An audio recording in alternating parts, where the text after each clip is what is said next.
Hi, this is Ron Kaufman, and today I am with Heather Hansen. She's an international communications specialist and English pronunciation coach. Heather, good to be with you. Thanks for having me, Ron. And tell us, what does the English language have to do with this concept of serving other people? Well, really, when it comes to our communication, we have to be able to connect with people.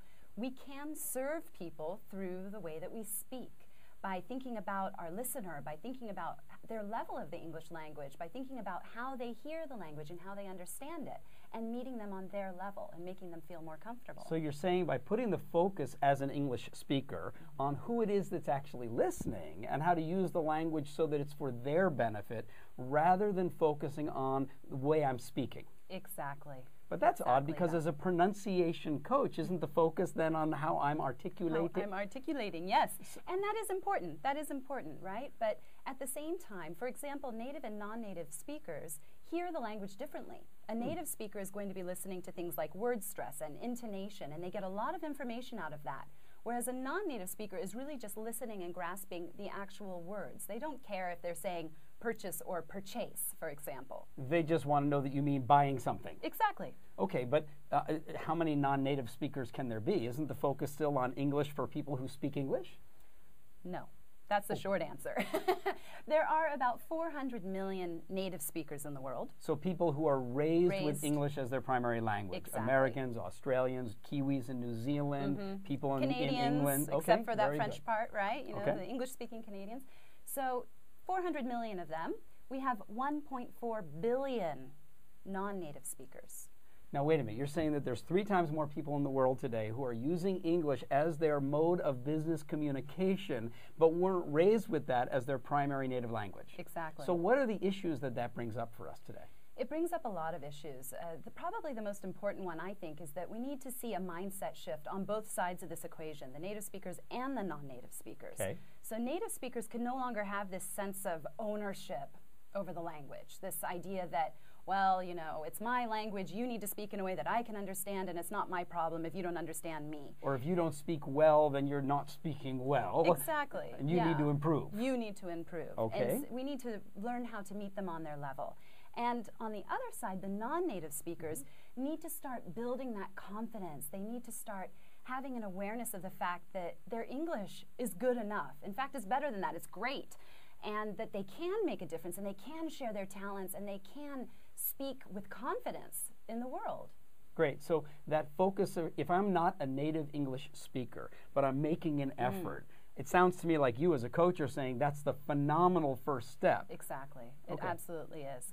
And then when we get into that business world, it's all about understanding your listener. When you're speaking with a non-native speaker, you need to know how to adjust your vocabulary, get away from cliches and culturally specific idioms from baseball. I can't talk about a slam dunk or going down the home stretch or a bases-loaded home run? Not so good. You know, we need to pay more attention to the people we're speaking to. It's just as you talk about in customer service, you know, putting the focus on the other person, making them comfortable, connecting with them. And that's how we can really succeed in business. So you said, number one, a mindset shift in terms of what is good English. Good English being what works for the other person to understand. Right. And then understanding your listener's view rather than focusing only on your own pronunciation and word choice. That's right. And what else would you leave us with? Well, I would probably just say that we also need to practice. We need to practice being more aware. We need to practice the pronunciation. Just because there isn't necessarily one proper English doesn't mean we shouldn't work harder to speak clearly, that we shouldn't articulate and enunciate and give emotion to our message, right? And you've got a free course that people can go to learn how to do that? What is it? That's right.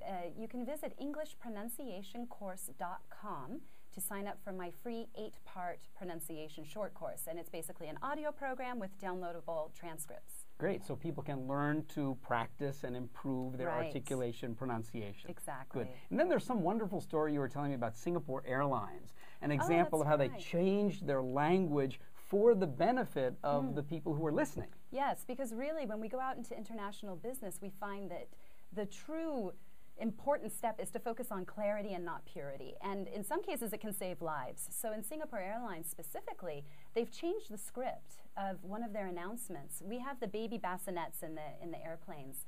And when the seatbelt sign comes on, parents are required to lift their baby from the bassinet. Lift your baby from the bassinet, and then no you problem. have to buckle them up and all Yes. of that.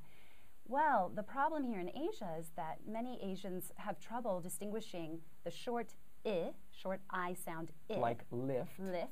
with the long E, as in leave. So in the event of turbulence, don't leave your baby. So what do they do? Exactly. So they've actually changed the script to say, please carry your baby from the bassinet. They all know it's grammatically incorrect, but they know that it could save a life, because if they say lift and people understand leave, it could be a big misunderstanding. And misunderstanding is is the enemy for you. That's absolutely right. I want to increase understanding in our world and help people better communicate and connect with each other. As you can see, Heather Hansen is someone who genuinely believes in what it is that she teaches and the benefit it brings for the speakers as well as the listeners in every communication situation. Yeah. Tell us one more time, where can we find you on YouTube or your website? You can sign up for the free course on EnglishPronunciationCourse.com, and you can also find me on YouTube. Please subscribe to my channel. I'm putting out new videos every week. Great. In fact, there'll be an annotation right here in watching this video. If you click on it, it'll take you to Heather's channel. Thanks, Heather. Thanks for having me, Ron.